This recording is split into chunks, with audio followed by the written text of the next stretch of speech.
Hello everyone, कैसे हैं आप लोग। मैं Rakesh Kumar Singh Jain study UPSC CSC में आपका स्वागत करता हूं। जैसा कि आप लोगों ने देख ही लिया होगा, ये काफ़ी बर्निंग टॉपिक है और इस टॉपिक को देखिए हमने कितने कॉम्प्रिहेंसिव वे में इसको डिटेल में किया है। जनरली आपको यूट्यूब पे इस टॉपिक पे आप लोग को सिंपल से फैक्चुअल पॉइंट मिलेंगे, लेकिन हमने ये कोशिश की है जैन स्टडी ने कि इस टॉपिक को इतने कॉम्प्रिहेंसिव तरीके से डील किया जाए ताकि इस पे प्रीलिम्स के साथ साथ मेंस और इंटरव्यू तक के पॉइंट आपके कवर हो जाएं।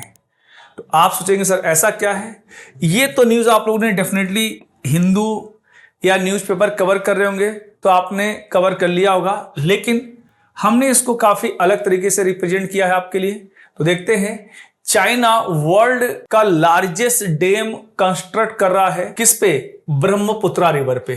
ठीक है, इस ब्रह्मपुत्रा रिवर को हम क्या बोलते हैं? यारलुंग, ठीक है, जैंगो।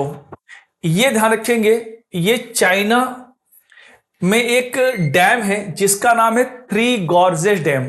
अब देखो, यानी आपको अगर पूछा जाए कि इस डैम से पहले अगर ये ब्रह्मपुत्रा वाला जो डैम बन जाएगा, इसके पहले वर्ल्ड का लार्जेस्ट डैम कौन सा था, तो वो था थ्री गॉर्जेस डैम। वो मैं दिखाऊंगा। अब जब ये कंस्ट्रक्ट हो जाएगा, कौन सा? ब्रह्मपुत्रा वाला, तो ये वर्ल्ड का लार्जेस्ट डैम होगा और इसका पूरे हिमालयन इकोसिस्टम पे क्या इंपैक्ट पड़ेगा, फ्लड पे क्या पड़ेगा, ड्रॉट पे क्या पड़ेगा, इन सारे चीजों को हम कॉम्प्रिहेंसिवली डील करेंगे। ठीक है, तो China has approve the construction on the massive hydro power project. देखो, ये मैसिव हाइड्रो पावर प्रोजेक्ट का लॉस क्या होता है, बायोडाइवर्सिटी पे इंपैक्ट क्या होता है, हिमालयन इकोसिस्टम पे क्या होगा, लाइवलीहुड पे क्या होगा, इन सभी बातों को हम डील करेंगे। और ध्यान रखेंगे, ये यारलुंग रिवर जिसको हम लोग इंडिया में ब्रह्मपुत्रा बोलते हैं, ठीक है, तिब्बत में हम सांगपो बोलते हैं, इस पर बिल्ड किया जा रहा है। और ध्यान रखेंगे, ब्रह्मपुत्रा रिवर। अब देखो, हमने यहां पर केवल डैम के बारे में डिस्कस नहीं किया है, हमने पूरा इसका पार्ट को डिस्कस किया है। ये जो ब्रह्मपुत्रा रिवर है, इसको तिब्बत में बोलते हैं सांगपो, अरुणाचल प्रदेश में बोलते हैं दिबांग, और जब इसमें लोहित रिवर आकर मिल जाती है तब ये कहलाती है ब्रह्मपुत्रा। और यही ब्रह्मपुत्रा रिवर जैसे ही बांग्लादेश में एंट्री करती है तब ये बन जाती है जमुना। यानी इनके रीजनल नेम भी आपसे एग्जाम में पूछे जा सकते हैं। तो ये क्या हो गया? PT specific. Ganga river India जा रही है, गंगा रिवर को बांग्लादेश में क्या बोलते हैं? पद्मा। और जब पद्मा और जमुना मीट करती हैं, इसके बाद ये बन जाती है मेघना। तो मेघना ही वर्ल्ड लार्जेस्ट डेल्टा फॉर्म करती है जिसे हम बोलते हैं सुंदरबन डेल्टा। ठीक है, अब देखो, ये जो डैम बन रहा है, ठीक है, इसका क्या इंपैक्ट पड़ेगा? अब देखोगे, जो ये रिवर है, कौन सी? ब्रह्मपुत्रा, इसकी टोटल लेंथ है कितनी? 2900 किलोमीटर, और ये एशिया की one of the longest river है। ठीक है, और सबसे लंबी रिवर पूछेगा एशिया की तो हम बताएंगे वो होगा यांगटीजी रिवर। और इसका ओरिजिन सोर्स क्या है? तो ध्यान रखेंगे, ब्रह्मपुत्रा जो रिवर है वो आपकी ओरिजिनेट होती है कहां से? चेमयंगडुंग ग्लेशियर। सर क्या बात करें, हमने तो पढ़ा है Mansarovar lake. Mansarovar lake UPSC level के क्वेश्चन थोड़ी है। यूपीएससी इतने सिंपल फॉर्म में थोड़ी क्वेश्चन पूछ रहा आजकल। यूपीएससी क्या पूछेगा? वो बेसिकली ग्लेशियर का नाम पूछने वाला है कि स्पेसिफाई ग्लेशियर कौन सा है, जैसे मांगचू ग्लेशियर। यानी अब ग्लेशियर बेस्ड क्वेश्चन आपके एग्जाम में पूछे जाएंगे। तो चेमयंगडुंग ग्लेशियर से निकलती हमारी कौन सी? ब्रह्मपुत्रा रिवर। अब देखेंगे, तिब्बत में इसे क्या बोलते हैं? सांगपो बोलते हैं, दिहांग बोलते हैं अरुणाचल प्रदेश में। ठीक है, और जब इसमें देखो लोहित मिल जाती है तब ये बनती है ब्रह्मपुत्रा, और ये जमुना कहलाती है बांग्लादेश में, और जब मर्ज हो जाती है गंगा से तब ये सुंदरबन डेल्टा बनाती है। अब देखो, यहां पे कितने इंपॉर्टेंट फैक्ट मिल गए। तो हमें यह समझना है पूरे कॉन्सेप्ट को हम डिटेल में करें ताकि हम स्पेसिफाई ना हो पाए। और देखेंगे चाइना हमारे साथ कैसे चीट कर रहा है और चाइना के साथ जब हम टेबल पे बात करने बैठेंगे तो किस तरह से निगोशिएट करेंगे। तो इन सभी पॉइंट को भी हम डील करेंगे। और ऐसे क्वेश्चन इंटरव्यू में यूपीएससी में पूछे जाते हैं कि चाइना हमारे साथ ऐसा कोई डाटा शेयर नहीं करता, हिमालयन इकोसिस्टम को फ्रजाइल कर रहा है। तो ये सभी बातें हम समझेंगे। अपर स्टेरियन स्टेट चाइना है, lower down state country India है। तो हम देखेंगे कि इस टाइप की जो वर्ल्ड वाइड ट्रीटी अदर किसी कंट्री के बीच में हुई है, जबकि हमने भी किया है कौन सा, पाकिस्तान के साथ हमने किया है इंडस वाटर ट्रीटी। हम उसका भी कंपेयर करेंगे कि हम अपर स्टेरियन स्टेट हैं, फिर भी देखिए हमने इतनी लिबरल ट्रीटी की है जो वर्ल्ड में इसके एग्जाम्पल दिए जाते हैं। तो चाइना ऐसा क्यों नहीं कर रहा है? तो इन सभी बातों को हम डील करेंगे। और देखेंगे यहां पे इसी ब्रह्मपुत्रा रिवर के अंदर ही वर्ल्ड लार्जेस्ट यहां पर आइलैंड भी है। इस वर्ल्ड लार्जेस्ट आइलैंड का नाम कौन सा है? माजुली आइलैंड। यहां पे नाम दिया नहीं है, मिस हो गया आई थिंक, कोई कभी माजुली आइलैंड है, यहां पे दे भी रखा होगा। और स्मॉलेस्ट आइलैंड कौन सा है? उमानंदा है। अब देखेंगे इसकी ट्रिब्यूटरी हम देख लेते हैं। इसकी ट्रिब्यूटरी है, आप देखेंगे नियोंग, पारलोंग, लोहित, धनसिरी, ये लेफ्ट बैंक है। राइट बैंक है केमांग, मानस, रैदक, तिस्ता, सुबनसिरी। इधर ये अलग अलग इसके नाम हैं, ये हमने पहले ही डील कर लिए हैं। अब देखेंगे हाइड्रो पावर प्रोजेक्ट इस पे कौन कौन से बने हैं, इंडिया के पॉपुलर हाइड्रो पावर प्रोजेक्ट कौन से हैं, उनके नाम दे रखे हैं, ये लिस्ट आप देख लीजिएगा। अब देखते हैं जो चाइना का प्रोजेक्ट है। तो ध्यान रखेंगे चाइना में 14th 5 ईयर प्लान चल रहा है। और आपको पता हो जब से 2015 में नीति आयोग बना है प्लानिंग कमीशन को रिप्लेस करके, उसके पहले इंडिया में प्लानिंग कमीशन काम करता था और 5 ईयर प्लान बनते थे। 12th 5 ईयर प्लान इंडिया में लास्ट था। तो चाइना में भी 5 ईयर प्लान चलते हैं। बेसिकली ये सोशलिस्ट कंट्री का एक सिस्टम होता है, डेवलपमेंट प्रोजेक्ट का एक पार्ट होता है 5 ईयर प्लान। तो चाइना में 14th जो 5 ईयर प्लान चल रहा है उसमें जो लॉन्ग टर्म डेवलपमेंट के लिए एक प्रोजेक्ट बिल्ड किया जा रहा है और ये 2035 में बनकर कंप्लीट होगा। ठीक है, तो ध्यान रखेंगे यारलोंग जांगपो रिवर पे बन रहा है, जिसे हम इंडिया में क्या बोलते हैं, ब्रह्मपुत्रा बोलते हैं। और ये बहुत, एक मिनट, ये बहुत बड़ा डैम है जिससे जो ये रिवर है यू टर्न लेके अरुणाचल प्रदेश में आती है, कौन सी, ब्रह्मपुत्रा, फिर ये बांग्लादेश में जाती है। और देखिए कितना इन्वेस्टमेंट है अभी, $137 बिलियन का है। अब देखेंगे चाइना में इससे पहले जो डैम बना हुआ था उसका नाम था थ्री गॉर्जेस डैम। ये वर्ल्ड लार्जेस्ट डैम था। और ये किस रिवर बना था? इस रिवर का नाम है यांग टीजी रिवर। ध्यान रखेंगे यांग टीजी रिवर जो है वो एशिया की लॉन्गेस्ट रिवर कही जाती है। कौन सी? Longest river in Asia, Yangtze river. इसी बना हुआ है थ्री गॉर्जेस डैम। और चाइना का यह सबसे क्रूशियल डैम माना जाता है जिससे वाटर सिक्योरिटी, रिसोर्स, कई सारी चीजों को मैनेज किया जाता है। अब देखोगे इसके कंसर्न क्या है। देखो तिब्बतियन प्लेटू, ठीक है, रूफ ऑफ द वर्ल्ड जिसे हम कहते हैं, आपने ज्योग्राफी के लेक्चर में पढ़ा होगा कई बार आपने कि तिब्बतियन प्लेटू क्या बोलते हैं हम लोग, रूफ ऑफ द वर्ल्ड बोलते हैं। ठीक है, इन्वायरमेंट पे इसका इंपैक्ट पड़ेगा।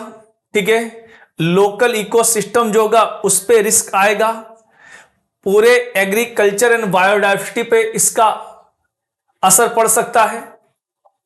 अब देखो इंडिया पे इसका क्या इंपैक्ट पड़ेगा वो हम देखते हैं। अब चाइना जब चाहेगा इस डैम से वाटर को फ्लो कर देगा।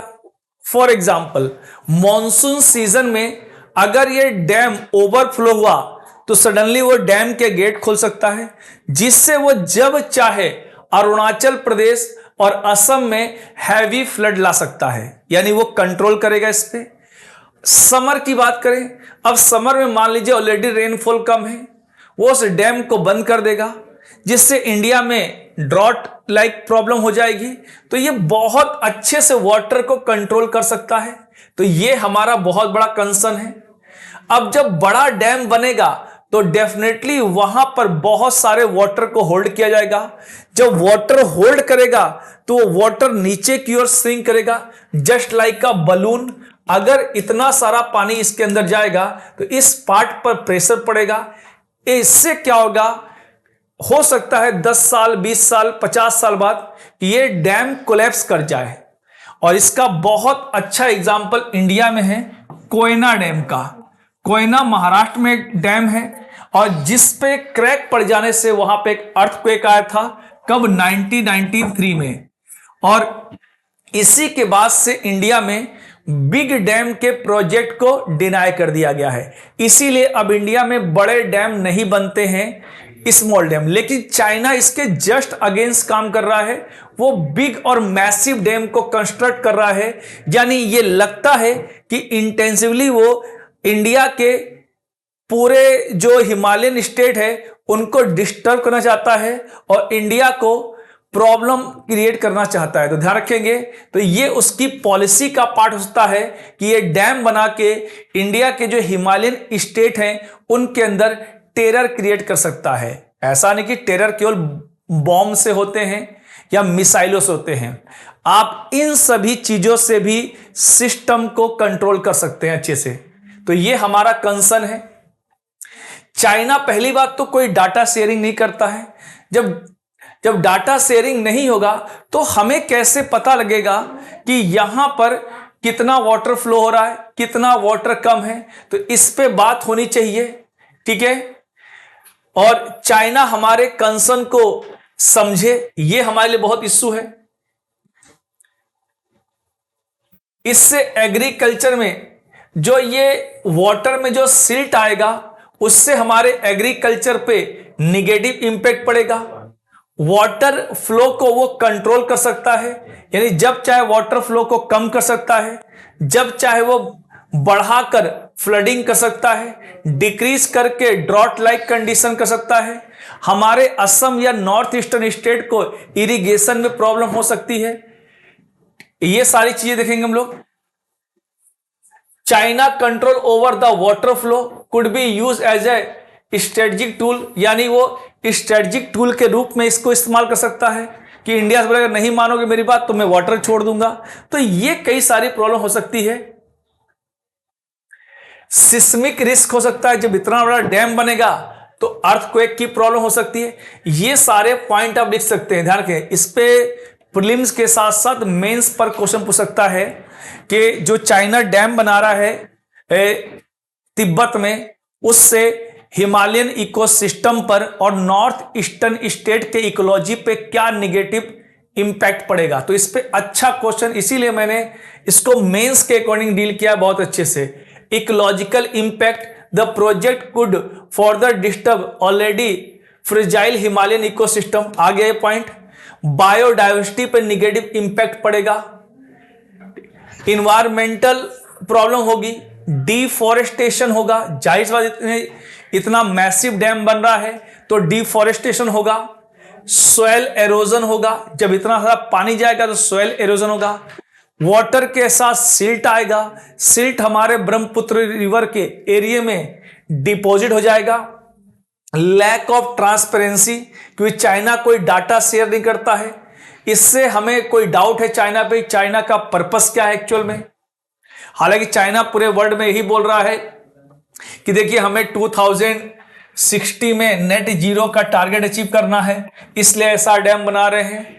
दुनिया को अपना वो क्या सॉफ्ट फेस दिखाता है, लेकिन एक्चुअल में चाइना क्या है, ड्रैगन है। ये सब जानते हैं क्योंकि चाइना की जितनी भी नेबर कंट्री हैं वो सभी उससे परेशान हैं, इंक्लूडिंग इंडिया। तो देखेंगे इसमें क्या होगा, India state national hydro power project, ठीक है। तो ये ध्यान रखेंगे, ये सारे कंसर्न है इंडिया के। अब प्रोजेक्ट के फीचर्स क्या हैं देखेंगे। इसकी हाइट कितनी है, एक मिनट, हाइट इसकी 278, लंबा कितना है, 375 मीटर लॉन्ग है ये। तो ये काफी बड़ा डैम है, देख लो काफी बड़ा डैम है। चाइना का पोजीशन क्या देखो, China claim the project has undergone scientific evaluation will not harm down stream. देखो इंडिया एक डाउन स्ट्रीम कंट्री है और चाइना क्या है, अप स्ट्रीम कंट्री है। अप स्ट्रीम कंट्री वाटर को कंट्रोल करके डाउन स्ट्रीम कंट्री को प्रॉब्लम कंट्रोल क्रिएट कर सकता है। Prevention and climate change mitigation, इसके लिए हेल्प कर रहा है कि हम फॉसिल फ्यूल का एमिशन कम करना चाहते हैं, इसलिए हाइड्रो प्रोजेक्ट पे हम फोकस कर रहे हैं। नीड फॉर स्ट्रॉन्ग एक्शन, ठीक है, ध्यान रखें इंडिया को अच्छे से चाइना के जो निगेटिव एस्पेक्ट है उनको पूरे वर्ल्ड के सामने एक्सपोज करना चाहिए और वर्ल्ड कम्युनिटी को साथ में लेना चाहिए। साथ में एक काम इंडिया और कर सकता है, आज ही द हिंदू में एक आर्टिकल आया है, कल आया था आई थिंक, तो उसमें यह बताया गया है कि जैसे चाइना की सेम पॉलिसी कहां पे थी, साउथ ईस्ट एशियन कंट्री में, लाइक लाओस, थाईलैंड, कंबोडिया, तो उन सभी साउथ ईस्ट एशियन कंट्री ने एक ग्रुप बनाया चाइना के इस एग्रेशन को लेके। इसी तरह इंडिया जो साउथ एशियन कंट्री है लाइक भूटान, बांग्लादेश, नेपाल, डेफिनेटली इसमें पाकिस्तान शामिल नहीं होगा क्योंकि दुश्मन का दुश्मन दोस्त, तो वो शामिल होगा, लेकिन हम जितने भी हमारे लाइट माइंडेड कंट्रियां हैं उनको साथ में लेकर चाइना पर एक साइकोलॉजिकल प्रेशर हम क्रिएट कर सकते हैं। तो ये एक तरीका हो सकता है। आगे आएंगे, water conflict cooperation between India and Pakistan. अब देखो, अब हम इसी पे हम कंपेयर करेंगे, जब आंसर लिखना होगा तो हम दिखाएंगे कि इंडिया ने भी same up stream country India था, डाउन स्ट्रीम कंट्री पाकिस्तान था, लेकिन हमने वर्ल्ड में एक एग्जाम्पल सेट किया है वर्ल्ड की सबसे लिबरल वाटर ट्रीटी साइन करके। उसका नाम क्या है आप जानते हो, Indus water treaty. Indus water treaty 1960 में हुई थी और इसमें क्या था, इसमें जो इंडस वाटर की 3 नदियां हैं, झेलम, चिनाब एंड इंडस, इसमें से 80% वाटर पाकिस्तान यूज करेगा और 20% वाटर इंडिया, ठीक है। वहीं जो ईस्टर्न फॉलोइंग रिवर है सतलज, ब्यास, रावी, इसमें से 80% वाटर इंडिया यूज करेगा एंड 20% वाटर पाकिस्तान यूज करेगा, ठीक है। ये ट्रीटी कहां पे हुई थी, ये हुई थी आपकी कराची में साइन हुई थी 19 सितंबर 1960 में, और इसका मीडिएटर कौन था, वर्ल्ड बैंक था। इसमें इंडिया की ओर से हमारे प्राइम मिनिस्टर जवाहरलाल नेहरू ने साइन किया था और वहां के जो प्रेसिडेंट थे अयूब खान, उन्होंने किया था। देखो यहां पे Indus water treaty, the treaty sign between India and Pakistan regulating use and the distribution of Indus river system. ध्यान रखेंगे, Indian prime minister Jawaharlal Nehru and Pakistani president Ayub Khan ने इसको साइन किया था। देखो वर्ल्ड बैंक बीच में आया था इसमें, ठीक है। और देखो इसमें बोला गया है ब्यास, रावी, सतलज, ठीक है, इसका पानी इंडिया को अलोकेट हुआ है और इसके साथ चेनाब, इंडस, झेलम, ये पानी पाकिस्तान को अलोकेट हुआ है। पाकिस्तान रफली got 80% of water in the Indus drainage system, यानी इंडस ड्रेनेज सिस्टम का 80% वाटर पाकिस्तान यूज कर सकता है, जबकि इंडिया चाहता तो इसमें 50-50 पे निगोशिएशन हो सकती थी, लेकिन इंडिया ने कहते ना बड़ा दिल दिखाया, ठीक है। इसी बीच लास्ट जब आपने देखा होगा पाकिस्तान के साइड से टेरर अटैक ज्यादा हो रहे थे, तो हमारे प्राइम मिनिस्टर की एक स्पीच बड़ी वायरल हुई थी, ठीक है, water and blood can not flow and at the same time, यानी पानी और खून एक साथ नहीं बह सकते। अगर पाकिस्तान खून बहाना पे आएगा तो हम उसका वाटर रोक देंगे। इसी के बाद इंडिया ने देखे होंगे बहुत सारे जम्मू कश्मीर में हाइड्रो पावर प्रोजेक्ट बनाए थे, जबकि इंडिया को यह राइट है कि 20% वाटर का वो यूज कर सकता है run of the river project पे। अब ये run of the river project क्या होते हैं कि वाटर के फ्लो को कंट्रोल किए बिना हम उस पानी से बिजली बनाएंगे, लेकिन पाकिस्तान इससे भी अगेंस्ट था, वो चला गया फिर से वर्ल्ड बैंक के पास। अब देखते हैं इस पे परमानेंट इंडस वाटर कमीशन बना हुआ है। हम चाहते हैं ऐसा ही कमीशन ब्रह्मपुत्रा वाटर कमीशन बने, जिसपे चाइना और इंडिया के डेलीगेशन एनुअली या 6 मंथली वो एक बार जरूर मिले। ठीक है, वर्ल्ड बैंक जैसी संस्थाएं इसमें भी नेगोशिएशन करें, बात करें। लेकिन प्रॉब्लम क्या है, चाइना किसी की बात सुनता भी नहीं है। ये सबसे बड़ी प्रॉब्लम है कि उसको समझाना बड़ा टफ काम है, लेकिन इंडिया आज उस पोजीशन में है कि चाइना हमारी बात सुनेगा। तो इसलिए इंडिया को इस पे स्ट्रांगली अटेम्प्ट लेना चाहिए, चाइना के साथ बात करनी चाहिए।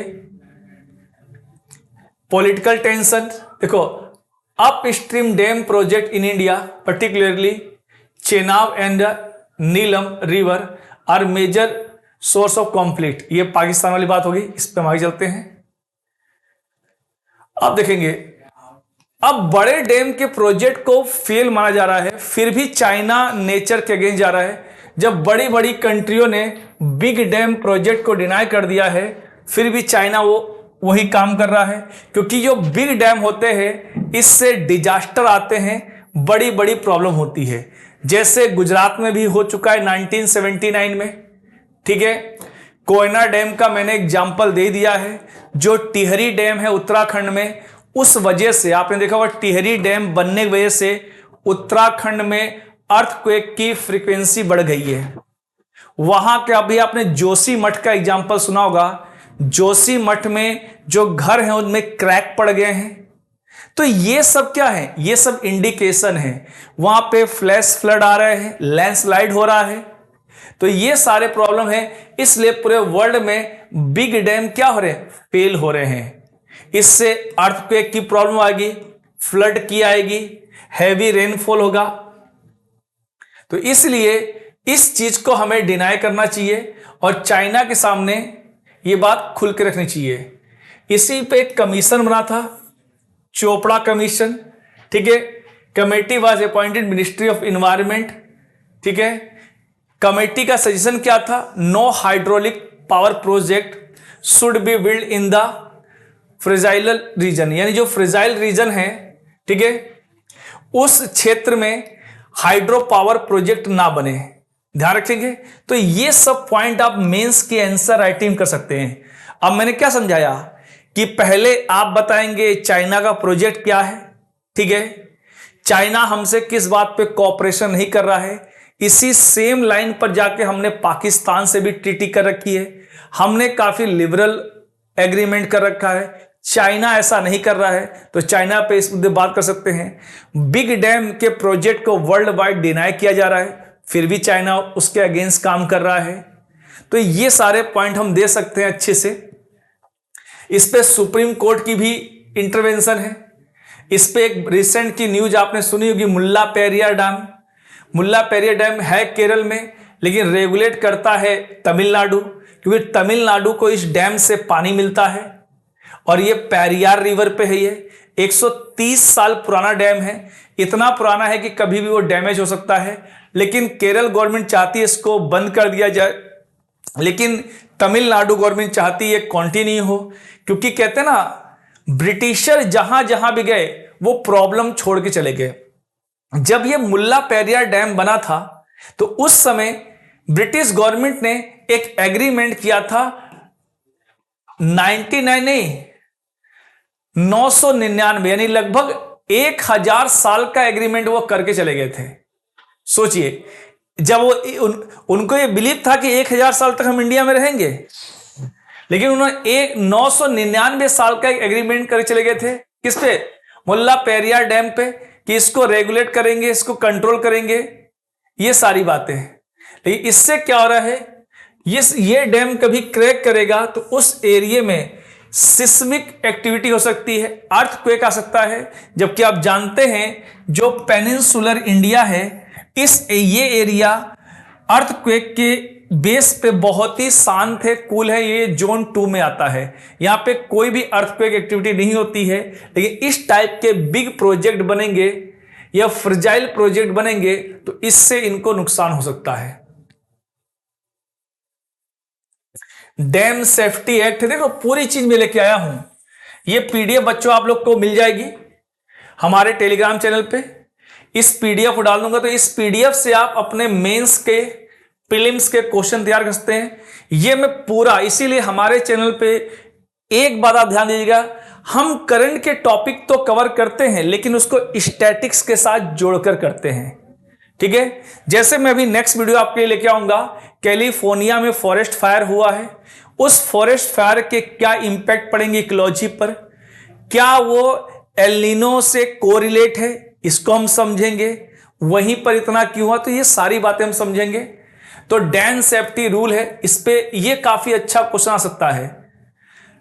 ठीक है, preventing dam failure related disaster, providing the institutional mechanism to ensure their safety function, national committee on dam safety, it has been constituted to prevent dam failure. यानी इन सब चीजों के लिए हम ध्यान रखेंगे। इसीलिए अब इंडिया में जो भी पहले डैम बन गए थे बड़े, वही डैम है, अब न्यू डैम को कंस्ट्रक्ट नहीं किया जा रहा है। Dam safety authority, national dam safety authority, अब इसमें वर्ल्ड कमीशन ऑन डैम, इस पे भी जा सकते हैं। देखो इस कमीशन की हम रिकमेंडेशन कर सकते हैं। जब इस कमीशन के पॉइंट को हम जब चाइना के साथ बात करेंगे, नेगोशिएशन करेंगे, तब इन पॉइंट को हम रख सकते हैं। ठीक है, इस पॉइंट को रखने से चाइना भी कहीं ना कहीं तो बात मानेगा, क्योंकि हम इतने कमजोर भी नहीं चाइना हमारी बात ना माने। क्योंकि बात तब नहीं मानी जाती है एक साइड बहुत स्ट्रांग हो, सेकेंड साइड बहुत वीक हो, या बात वहां मानी जाती है जहां पे दोनों साइड सिमिलर हो। इंडिया आज थोड़ा सा 19 है लेकिन ऐसा नहीं कि 18 है, तो चाइना हमारी बात डेफिनेटली सुनेगा अगर हम अपने पॉइंट को अच्छे से उठाएंगे। चलिए, ये बाकी मैंने कुछ क्वेश्चन आपके लिए बना रखे हैं, ये क्वेश्चन देखिएगा, डैम पे जुड़े हुए प्रीलिम्स बेस्ड क्वेश्चन है, ये आपको पीडीएफ के रूप में मिल जाएंगे। तो हमारे टेलीग्राम चैनल को ज्वाइन कीजिएगा, जेन स्टडी को, तो वहां पे आपको ये पीडीएफ मिल जाएगी। तो चलिए, तो बच्चों आज की ये हमारा लेक्चर था। इसी टाइप के इंपॉर्टेंट लेक्चर हम आपके लाते रहेंगे, जो भी करंट के टॉपिक होंगे। नेक्स्ट वीडियो बहुत जल्दी ही आपको मिलेगी कैलिफोर्निया के फॉरेस्ट फायर पे। तो मिलते हैं नेक्स्ट वीडियो में, तब तक के लिए धन्यवाद, थैंक यू। अगर ये वीडियो अच्छी लगे तो लाइक, शेयर एंड सब्सक्राइब करना बिल्कुल ना भूलें। Thank you, bye bye.